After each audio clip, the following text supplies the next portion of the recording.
So we have a pharmaceutical calculation regarding dose equivalency.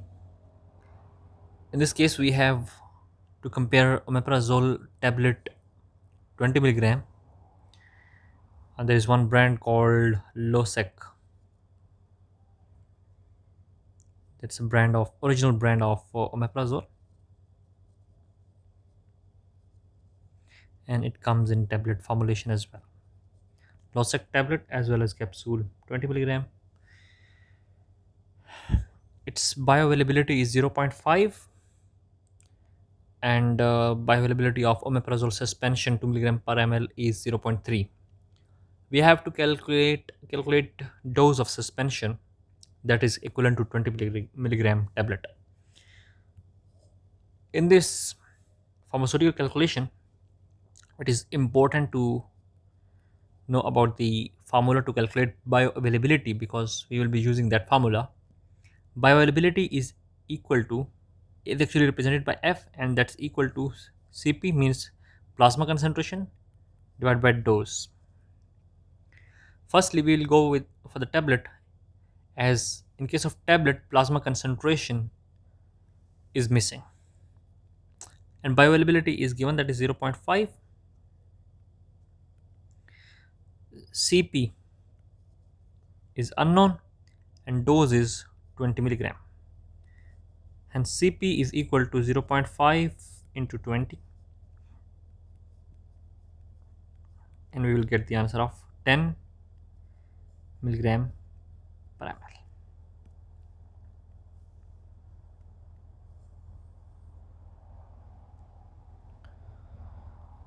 So we have found the Cp of omeprazole tablet with the bioavailability of 0.5 and dose of 20 milligram. We have to find equivalent dose in milligram first, and then we will convert that milligram dose into ml. Same formula we have to follow. F is equal to Cp over dose. Bioavailability of omeprazole suspension is zero point 0.3. In this case, we know about Cp, and we have to put the Cp of omeprazole tablet, that is 10, divided by dose. We have to find it. Equivalent dose of omeprazole suspension. Equivalent to what? Equivalent to 20 milligram tablet of omeprazole. We will adjust the formula. 0.3 into dose is equal to 10, and dose is equal to 10 into 10 divided by 0.3.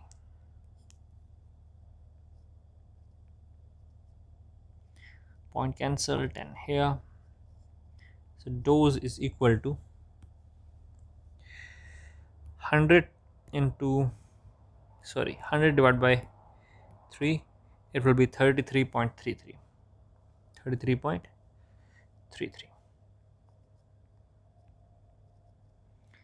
33.3 milligram. Now we have to find the dose in ml. Data is given that 1 ml is equal to 2 milligram. We have to calculate number of mLs for 33.3 milligram. We'll do cross multiplication. 33.3 into 1 divided by 2 is equal to x. Implies that x is equal to 33 divided by 2. So it will be 16.67 or 16.7 ml. So if patient takes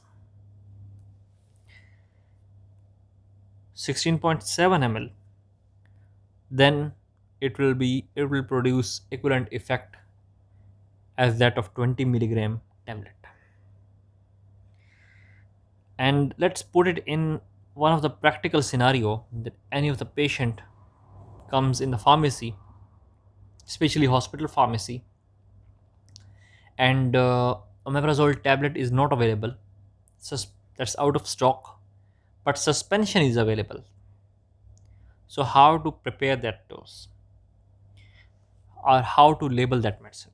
So you can simply say, um, shake well before use, and take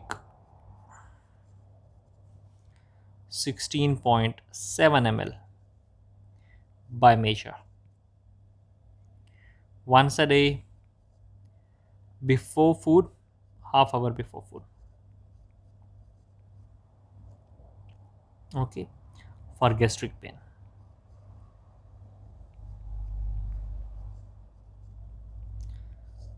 This is simple label of omeprazole suspension given in place of 20 milligram tablet.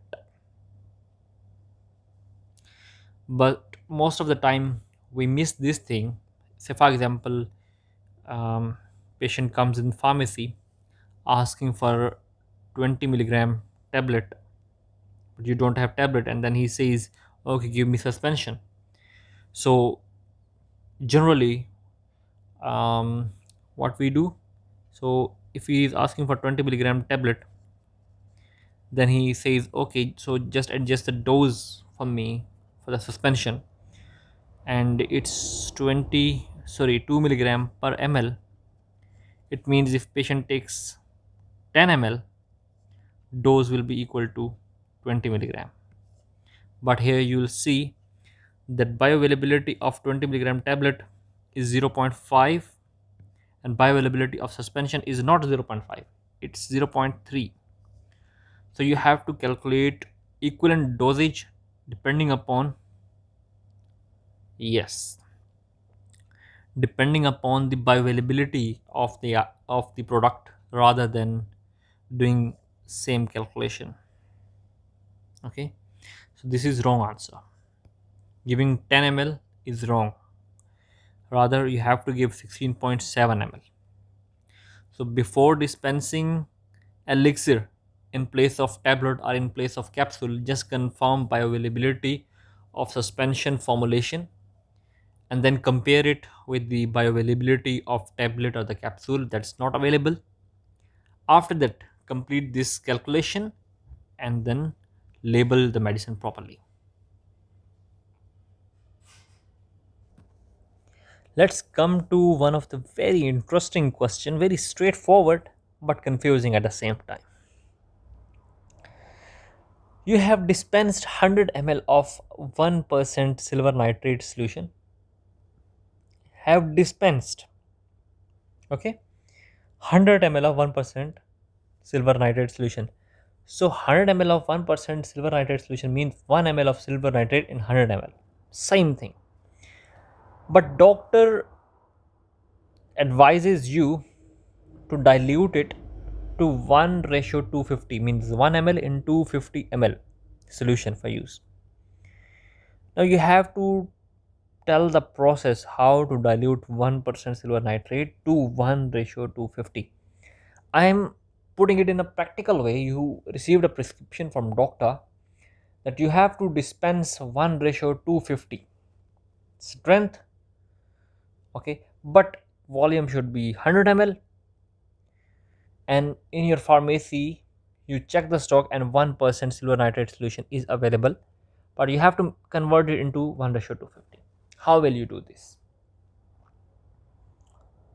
First of all, we will convert 1 ratio 250 into percentage volume by volume form.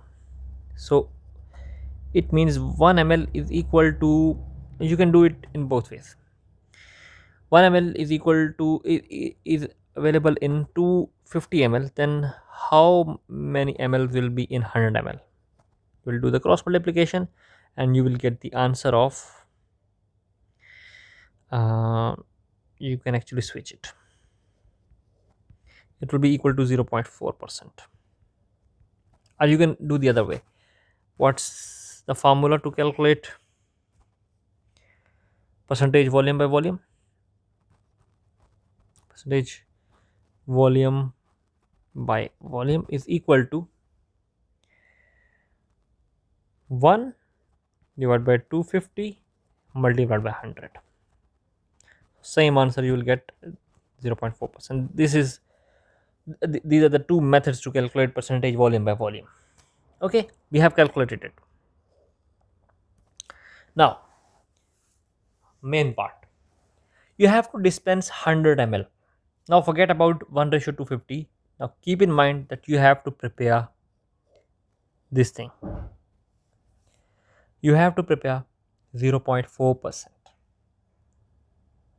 Okay, but you have to dispense 100 ml to the patient, and you need to dilute it by yourself. Don't leave it to the patient. You have to do it by yourself. You have 1%. So how to do this? You have 1% solution. 1% mean 1 ml in 100 ml.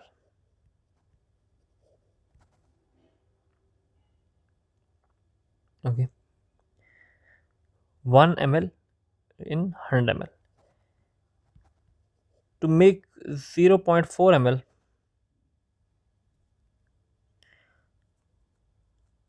to make let me tell you in a theoretical way. So to make 0.4% of 100 ml, of course, if you encode 0.4%, it will be 0.4 ml in 100 ml, and you have already got volume of 100 ml. You have to dispense 100 ml volume. So what will you do? You will take 0.4 ml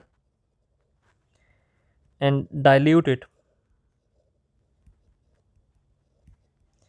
with dilute it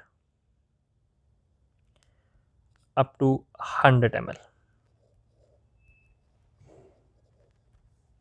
Then the solution that will be prepared will be of 1 ratio 250.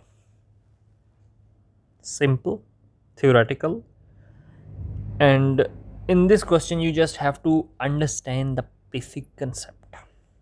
You have to put it in the practical sense. If you do it mathematically, just mathematically, you won't be able to understand, right?